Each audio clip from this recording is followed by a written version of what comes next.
Hello, my good friends, and welcome to week 6.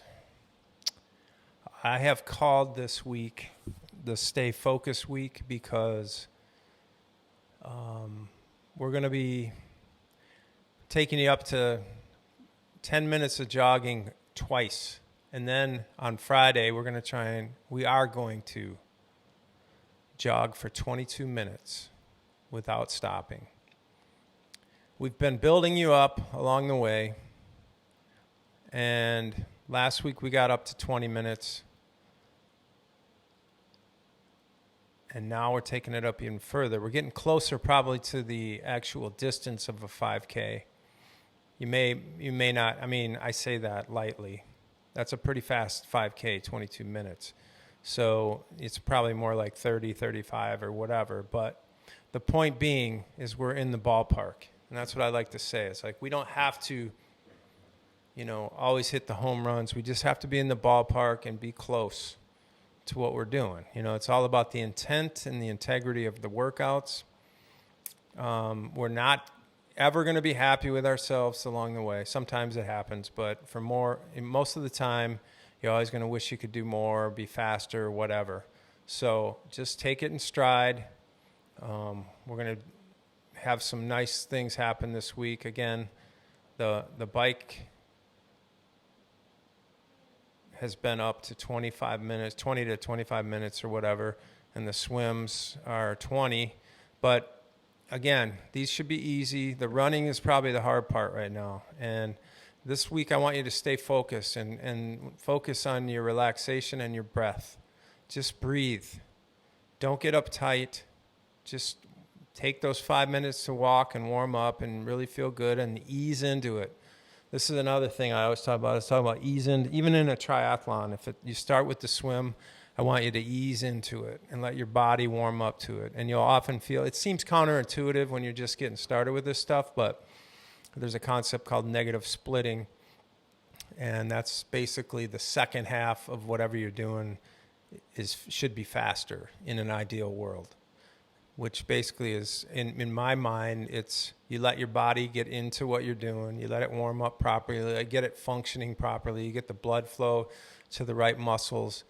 And then slowly but surely, it's almost like sometimes you don't even need to try. You just naturally open up and feel smoother. And to me, that is the secret of endurance, or one of them, is that if you get your body going the right way, it doesn't always have to be a grinder. You can kind of just flow. And, I'm sure you've heard of the concept of flow state and things like that. And for me, that starts with the breath. And it starts a comfortable breath. And as your body wakes up, you've all been there where you start doing harder things. At first, you can hardly even, if you're doing yard work or something, at first you can hardly start doing it. And then over time, you just warm up. It's the same kind of concept. And you feel stronger by the end. And then, of course, there's always a diminishing return somewhere along the lines, but if you can kind of keep that concept in mind, and I say that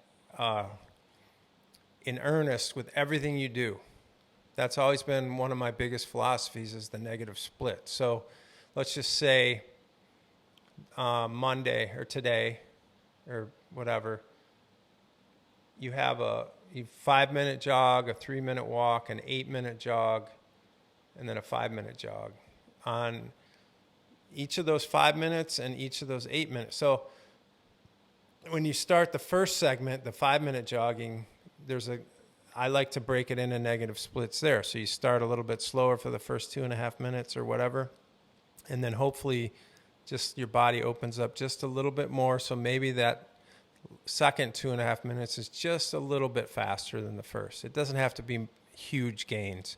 A lot of times holding on to the same pace is a win.